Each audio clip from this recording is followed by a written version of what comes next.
He was born in 1959, March 20th. So we're home stretching from a big birthday for him.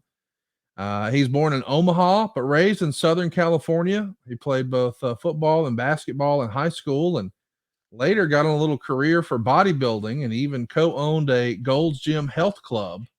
And here's a quote from Sting about breaking into business. A guy came in one day with three big guys, and he was trying to break into pro wrestling. He was looking for a fourth guy to join and tried to recruit somebody from the gym, but had no luck. Then he asked me if I wanted to do it. And to be honest, in the area of Southern California where I grew up, I had no idea what pro wrestling even was. I'd heard about it, but never seen a match on television or been to an event. And he ended up taking me to a WWF event at a sports arena in Los Angeles, where I saw guys like Hulk Hogan, the Iron Sheik, the British Bulldogs, and Andre the Giant. Some of the biggest names in wrestling were there, and it was just incredible. Man, there's so many interesting ways and backstories. Everybody's sort of origin story of how they got in the business. We know you're a third generation Cap, but imagine being in the bodybuilding business and a guy comes in and says, I'm looking for a fourth. Can I convince you to go see Hulk Hogan at the Coliseum here in California? And he's like, holy cow, this is awesome. But he's discovering it so late in life. That's not a story that you hear all the time in professional wrestling, right? Well, certainly a guy that has had not just moderate success, monumental, legendary, iconic success. And, yes, you know, and as through the years, one of the things that me and Stinger, and I'll probably call him Steve, I'll call him Sting, but if I'm joking around with him, it's a hey Stinger. But one of the things that connective tissue, if you will, was that he was a basketball guy. He was a hooper, you know, and so athlete and a true blue Southern California boy. And Marcus, I want to make sure to have a little fun. That bodybuilding image that you just put up there, we've got to make sure we get that on our social media, because there's some folks that literally will go, there ain't no way that's Steve Borden. I mean, with his posing trunks on and ripped and everything that goes with it. But his introductory and one of those three guys that walked into the gym, and that's another thing when you just kind of look back on history. Like Minnesota, you know, the Road Warriors and Rude, and there's a bunch of people in that Robbins, Kurt Hennig. There was a little pocket of in Minneapolis of a lot of wrestlers coming out of. But when you think of Steve Borden and Jim Hellwig were out of the same group that went through a wrestling school, but not for very long. And the mark that both of them left on the industry, it's pretty amazing. But Sting will tell you this story over and over. He only knew, hey, yeah, that Hulk Hogan guy.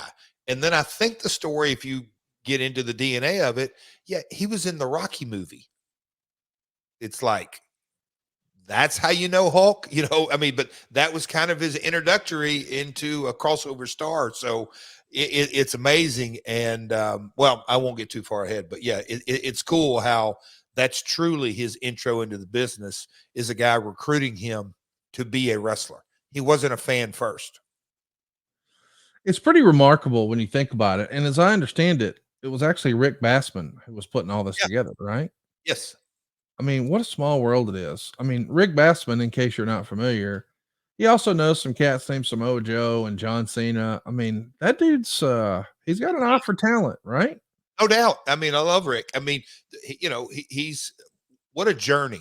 Again, what a real life journey when you drill down into the DNA that, you know, these guys, obviously early to mid 80s, the bodybuilding scene in California, the Arnold Schwarzenegger, I can't name off all the bodybuilders, but it was like Mecca. If you wanted to get into bodybuilding, you absolutely had to go to Southern California. And that was kind of what germinated Sting and Warrior into the industry. It's really pretty amazing when you think, you know, about how this could have all almost not happened. I mean, fast forward, because, you know, we've heard the stories from other people. From your perspective, what can you tell us about the first time Sting and or Steve and Jim showed up at your dad's house? Look, I've told this story a couple of times as of late, but through the eyes of a young Jeff Jarrett, I'm a skinny kid playing basketball in high school, and it's Thanksgiving Day, and I knock on the door, and the way my dad's house was, my bedroom basically was above the kitchen. So downstairs they're cooking, getting ready for Thanksgiving and everything. And our knocker on our door was super loud, and I heard it, and I'm like, wow, somebody's anyway. So who's here early? And I look out, and I can see down through the window, two of the biggest guys that I'd legit at this time had ever laid eyes on. And I'm like, holy crap. And as my dad walked to the door, I kind of, you'd have to be it, but I could look down at the foyer from kind of this overhang and see two guys step in. And then it was literally a hello, a handshake, but I came down the steps, and when both of them 6'3", 6'4", but they're 260, 280. I'm 150. They just monsters of guys.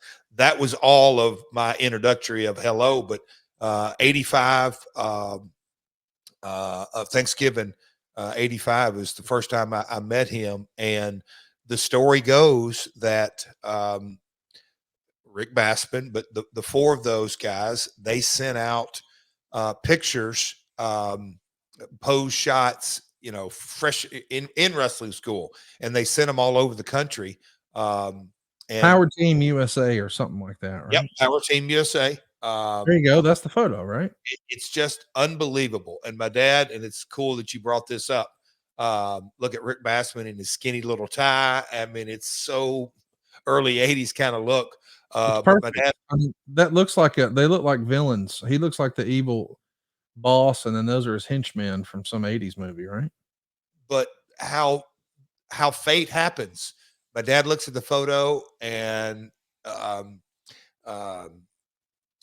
think the story goes Jim Hellwig was the one on the phone calling my dad, and saying, hey, we would like an opportunity. And my dad's like, hey, we run a territory here. Those guys didn't know what that meant by running a territory. And all they knew is it's a promoter. Can we get some work?